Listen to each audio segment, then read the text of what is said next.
Welcome back, everyone, to the AI Minds podcast. This is a podcast where we explore the companies of tomorrow being built AI first. I'm your host, Demetrios, and this episode, like every episode, is brought to you by DeepGram, the #1 speech-to-text and text-to-speech API on the internet today, trusted by the world's top enterprises, conversational AI leaders, and startups, some of which you may have heard of, like Spotify, Twilio, NASA, and Citibank. I have the pleasure this episode to be joined by the co-founder of Trellis, Mac. How you doing today, dude? Doing great. Thanks for having me.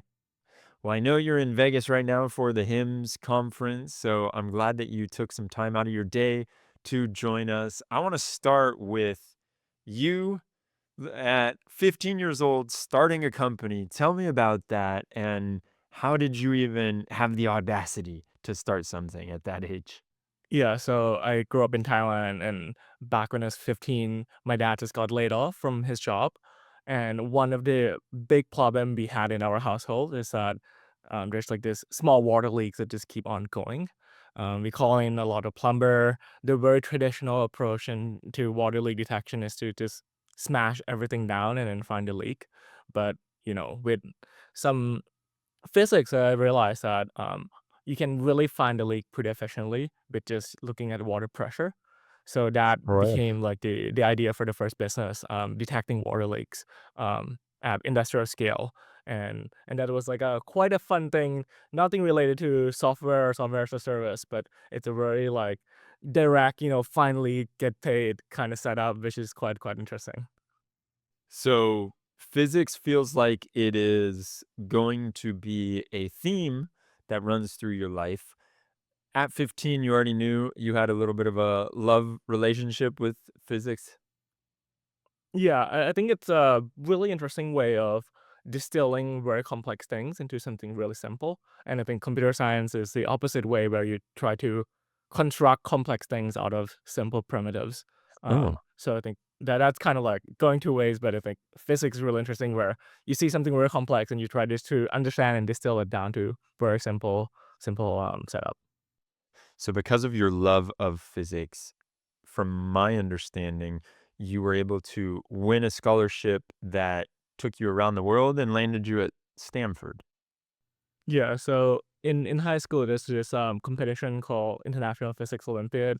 All kids who spend too much time studying physics get to compete in different interesting location. I went to Siberia and Indonesia to Wow. do that, and as a result of that, got a scholarship to study physics or anything else at Stanford. Incredible. Now, at Stanford, what happened? You had a little bit of a life crisis? Yeah, so I went into Stanford thinking that I'll be a physicist, and I you know study a bit of physics, looking into like doing more physics research, and realize that a lot of thing in physics right now, like the timeline for starting it and seeing the results are in the range of 15 to 20 years. And back at the time at Stanford, there's like this AI wave that's going on, not anything as big as today, but people are starting to realize the potential of these language models or image model. I think ImageNet came out like a few years before as well. And where did that take you? You completely did a 180 and started working on AI and ML use cases instead of physics? Yeah, so I start like, starting pretty simple, playing around with the BERT models, using it Yeah. to like build system to like classify different texts and resume that we got for like a hackathon. Work with Chris Peach, who spent a lot of time in computational education, and thinking about ways we can tag along LLM models to help speed up the process of student learning. Spent some time at a professor company, Sebastian Thurn, Cresta, looking at ways to use LLM to coach sales agent to become better. So like these initial building blocks of LLM that are not even like these LLM are not even as good as today, but back then you can see the potential of this technology changing how human or knowledge workers are being done. And then what happened? You get out of school, you decide you're not gonna go work for a company, or you have seen the light and you want to create your own company? Yeah, after working at a few startups, I was like, this is pretty cool. Seems like there's going to be still a lot of open problem to tackle. So in my final year at Stanford, I was at the Stanford AI lab with my buddy Jackie, and we just hack around a bunch of stuff, right? Building different projects. And in any AI or ML projects that we work on, one of the most painful part is, cleaning up the data and getting these unstructured data, which is anything from PDF, text, audio, video, into a format where it's usable in production. And we were like, anytime we want to do something cool, right? Like we want to, let's say, make predictions out of medical notes or analyze, you know, millions of voice calls, like we need to go through like a 6 to 12 month process of setting up the pipeline to clean these data up, parse it, map it. There's a lot of like edge cases and outliers, and it just feel like it's not that that is like not fun part of cleaning that data up. So we were like, there's probably a better way to do this and a more standardized, streamlined way to leverage these data at scale without having to go through that setup. Which Yeah, which that's kinda like the starting seed of Trellis, and, we end up iterating through a few idea and land at, Trellis, where we help companies automate unstructured data at scale, starting with PDF, which is the most painful data type. Originally, we were playing around with video, audio, but in enterprises, one of the data source that people complain about every day is PDF, and that's where we think we can have the most impact. Yeah, I told you before we hit record when I was looking at Trellis's big on the website, the first thing you see when you go to runtrellis.com, it says automate your PDF workflows at scale. And I said, wow, say no more. You're speaking my love language. Let's talk. It is the most painful and it is also the most ubiquitous, especially if you're working in finance or these sectors like regulated sectors. Everybody comes to you with their different PDFs, and you can't really when you try to ingest it, I think one of the big hangups is that the different fields get thrown all over the place. And so it's very complex to ingest it and have the same looking file that you had before you ingested it. Mhm. Yeah, so we iterated around with the headline a bit, but I think automate PDF at scale, deploying AI agent to process PDF scale at scale seems to resonate a lot of people. And as you mentioned, the hard thing about PDF is that there's no standardized format, right? And I think that's for a good reason because PDF, in a sense, is a way for it's like a human API. It's a way that humans use to communicate with each other. It encodes both business logic, domain understanding, and maybe like business process as well. So as a result, there's no standardized format, and in our opinion, there will never be a standardized format to exchange some of these data because it's just um, people need a way to express their complex ideas and send it to other humans. But the unfortunate thing is that these ways of expressing very complex ideas are not very well suited for computers and automated systems to work with. Yeah, 100%. And it's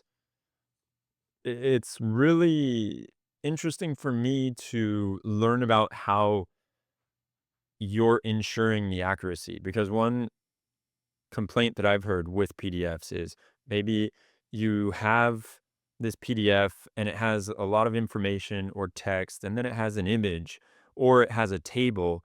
And when you're ingesting that data, and then later you want to do something with that information, and in the text it says reference image 3.2 or reference table 1.1, you are not sure if your data is correctly pointing to the right image, especially if you get to large scale. Mhm. Yeah, so at Trellis, we built a pretty complex multi-step pipeline. When the PDF come in, we combine OCR and visual language models to effort, like the first step, take the content out. And then we help the companies define any mapping of how they want to structure the data, whether it's complex JSON, extracting table out of table, getting the data in the correct date or address format.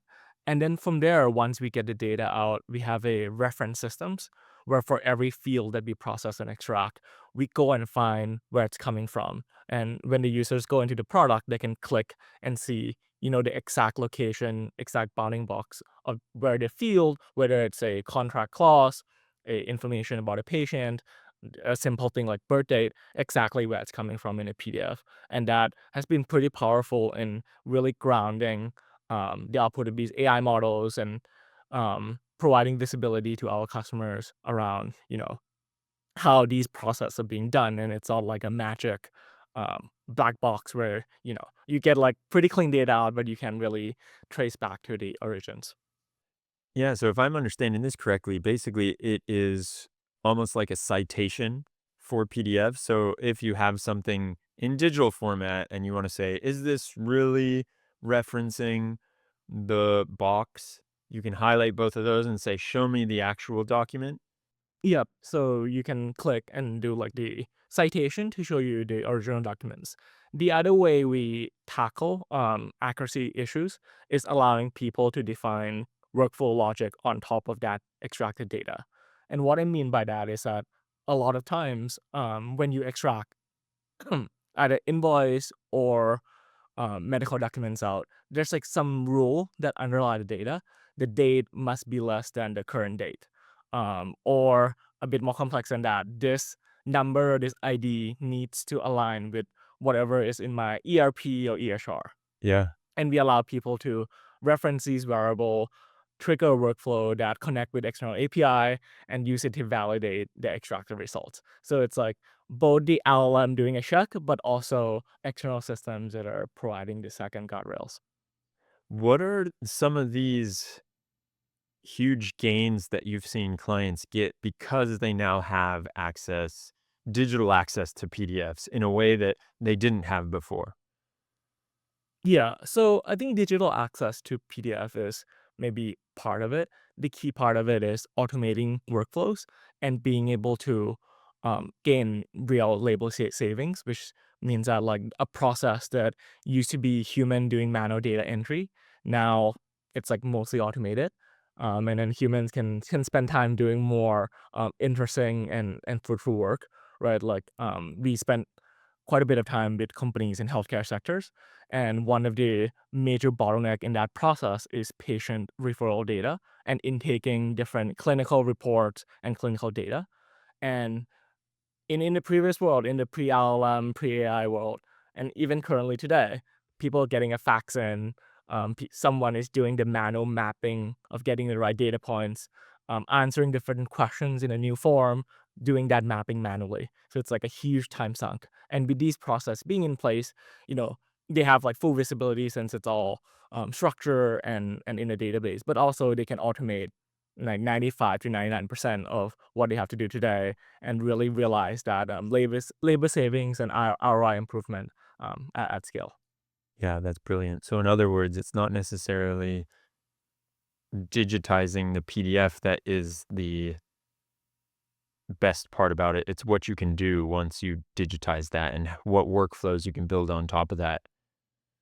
Yes, so that I think is a key part, and it's interesting where more in most enterprises, especially in legacy one, healthcare, real estate, Yeah. PDF is a unit of work, right? Every real estate transaction, and then we work with a few real estate companies. Every real estate transaction start with someone sending packets of documents in. Similar to healthcare, every patient referral or prior authorization request starts with a packet of documents, and then Yeah. someone need to go and scramble and map things and check things. But that's kind of like the starting point, and it's an enterprise unit of work. 100%. I know a team that has, they're like a holding company, a finance holding company. And because they work all over the world, they're constantly they're hit up by banks all over the world that they bank with because the banks are asking all these questions for the know your customer. And those know your customer documents, they don't come in nice little Google documents or Word documents. They come in PDFs. And Scan the so driver license, someone taking a picture. someone sending in a bank statement and things like that. Yeah, so painful to think, and I know that they were using I think they had 42 people, and I was talking to somebody because they embedded a machine learning engineer into the team to try and figure out where they could use AI to streamline processes, and this person that I was talking to said, "The bane of my existence are PDFs." Yeah, And it it is so it's not a small feat that you're doing. I know that they are working really hard to try and create something like this for themselves, and they said it's been very difficult. That's good to hear, and a number of our customers come to us, that way as well, where they were like, "I thought this would be a quick few months ML project, and, a year later, we still stuck Yeah. dealing with these PDF." So definitely, and the headcount that you see that people are still, like, doing these manual PDF work are in the 40, 50, in the hundreds, which is kinda crazy to me, when we start Trellis, but now seems to be something that are still pretty commonplace. One interesting note that might be interesting for the listeners is that a lot of PDF automation has been around for quite a while, but the traditional ML OCR approach really, you have to build that system every time that you want to do PDF processing or do a mapping based on your business logic. What do you mean mapping every time that you get the PDF in, and then you have to manually look at the PDF and one by one say, "This table with this question," that type of thing? Yeah, so the traditional ML approach, you would need to label a pretty large set of data for every type of PDF before that system become like automated. But the interesting thing with the language model based approach, especially with fine tuning and prompting, is that it can almost work out of the box, and then it improves over time because these language models already have semantic understanding of the data, so you don't have to be as precise and you don't have to manually label these data. And I think this is one of the big unlock because then you can define your business logic and your workflows on the fly, and the systems can get working out of the box and improve over time, as opposed to having to manually fine tune and train these models, which is quite an expensive and extensive task. So do you not fear those models getting so good that someone would not need a tool like Trellis? That's something that's always top of mind at Trellis, right? Where Yeah. what happens if models get better? I think one of the key things that we are seeing is that data extraction, mapping, like the part that we do is only like 10 or 20% of like the work to be done. The key part is like once you extract the data, how do you build workflows around it? How do you trigger different actions that would really automate the job to be done? Right? Things like validation check, getting references, allowing people to do audit and evaluations on top of these data, um, doing analysis on top of these processed data. Those things are something that I think even the best foundational models can really automate. And that's where I think there's a lot of value building product around that.